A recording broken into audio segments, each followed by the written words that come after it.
Hi friends, मेरा नाम है प्रतिभा और आप सबका स्वागत है प्रैट्स किचन में। आज मैं बनाने जा रही हूँ वीगन हॉट चॉकलेट, जो कि बहुत ही हेल्दी वर्जन है और आपके बच्चों को ये बहुत पसंद आएगा। और इसको बनाने के लिए आपको ज़्यादा सोचना भी नहीं है, क्योंकि ये सुपर हेल्दी वर्जन है और इसमें मैं दूध का यूज़ नहीं करूँगी। तो चलिए बनाना शुरू करते हैं हॉट चॉकलेट। इसको बनाने के लिए सबसे पहले मैंने यहाँ पर 1 कप बादाम लिए हैं, जिसको मैंने पूरी रात भिगो लिया था और भिगोने के बाद सुबह इसका छिलका उतार लिया है। इसको अब मैं पीस लूँगी। आप चाहें तो यहाँ पर दूध का भी इस्तेमाल कर सकते हैं। अगर आप दूध का इस्तेमाल कर रहे हैं तो आप सीधे यहाँ पर 4 कप दूध लेंगे, लेकिन यहाँ पर पीसने के लिए हम सिर्फ 1 कप दूध का इस्तेमाल करेंगे। बाकी दूध हम बाद में पैन में ऐड कर लेंगे। इसके बाद अब यहाँ पर मैं 1/4 कप कोको पाउडर डाल रही हूँ। यहाँ पर मैंने Dutch processed cocoa powder use किया है। आप कोई सा भी यूज़ कर सकते हैं, लाइट या डार्क, डच प्रोसेस्ड और अनप्रोसेस्ड, कोई भी। अगर आप वीगन नहीं बनाना चाहते हैं तो आप यहाँ पर नॉर्मल चीनी डाल सकते हैं। अगर आप वीगन हॉट चॉकलेट बना रहे हैं तो आप यहाँ पर कोकोनट शुगर डाल सकते हैं या फिर डेट शुगर डाल सकते हैं। तो 2 बड़े चम्मच मैंने यहाँ पर कोकोनट शुगर डाल दिया है। और इसी के साथ मैं यहाँ पर एक सीक्रेट इंग्रेडिएंट ऐड कर रही हूँ, जिससे हमारी जो हॉट चॉकलेट है वो काफ़ी क्रीमी बनेगी। आधा छोटा चम्मच कॉर्नफ्लावर का ऐड किया है मैंने। उसके बाद यहाँ पर मैंने 1 कप पानी डाला है और पानी डाल करके हम इसको बारीक पीस लेंगे। बहुत ही बारीक पीसेंगे, जैसे हम बादाम का दूध पीस के तैयार करते हैं, बिल्कुल वैसे ही उसी कंसिस्टेंसी पे इसको पीस के हमें तैयार करना है। इसमें ग्रैन्यूल्स बिल्कुल नहीं होने चाहिए। आप देख सकते हैं, अगर आपको लगे कि आपका दूध इतना अच्छा नहीं पिसा है तो यहाँ पर इसको आप छान लें।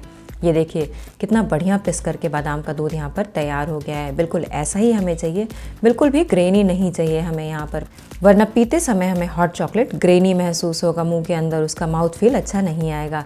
अब इसको मैंने एक पैन में ट्रांसफ़र कर लिया और ट्रांसफ़र करने के बाद यहाँ पर मैं 1 कप पानी डाल रही हूँ। आपको अगर लगे तो आप यहाँ पर 2 कप पानी भी डाल सकते हैं। उसके बाद इसको हम बॉईल करेंगे। बॉईल करते समय मैं इसको यूजुअली लगातार चलाते हुए बॉईल करती हूँ, क्योंकि उससे हमारा आमंड मिल्क तलवे में नहीं चिपकता है। और साथ के साथ हॉट चॉकलेट बना रहे हैं तो मीठा टेस्ट करना तो बनता है। तो मीठा सेट करने के लिए मैंने यहाँ पर हॉट चॉकलेट को टेस्ट किया और उसके बाद थोड़ा सा मैं मीठा और बढ़ा रही हूँ। तो 1 बड़े चम्मच मैंने मीठा और डाल दिया है इसके अंदर। इसको अच्छे से मिक्स कर लेंगे और मिक्स करने के बाद बीच बीच में चलाते हुए मीडियम फ्लेम पे बॉयल आने तक इसको हम कुक करेंगे। ये देखिए दोस्तों, कितना अच्छा ये अभी से दिखने लगा है। तो यहाँ पर मिल्क में अच्छा सा बॉयल आ गया है। तो इसको चलिए अब हम सर्व कर लेते हैं। सर्व करने के लिए मैंने यहाँ पर इसको एक ग्लास में ट्रांसफ़र किया है। आप चाहें तो कप में भी सर्व कर सकते हैं। हॉट चॉकलेट दोनों में ही पिया जाता है। और उसके बाद यहाँ पर मैंने नॉन डेयरी व्हिपिंग क्रीम ली है। आप चाहें तो डेयरी व्हिपिंग क्रीम भी ले सकते हैं अगर आपको सजाना है तो। वैसे ये स्टेप बिल्कुल ऑप्शनल है।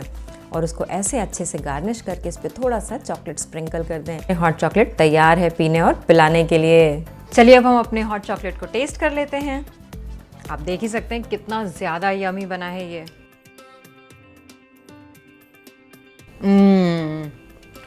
दोस्तों बहुत ही बढ़िया बना है, इसको ज़रूर ट्राई करें।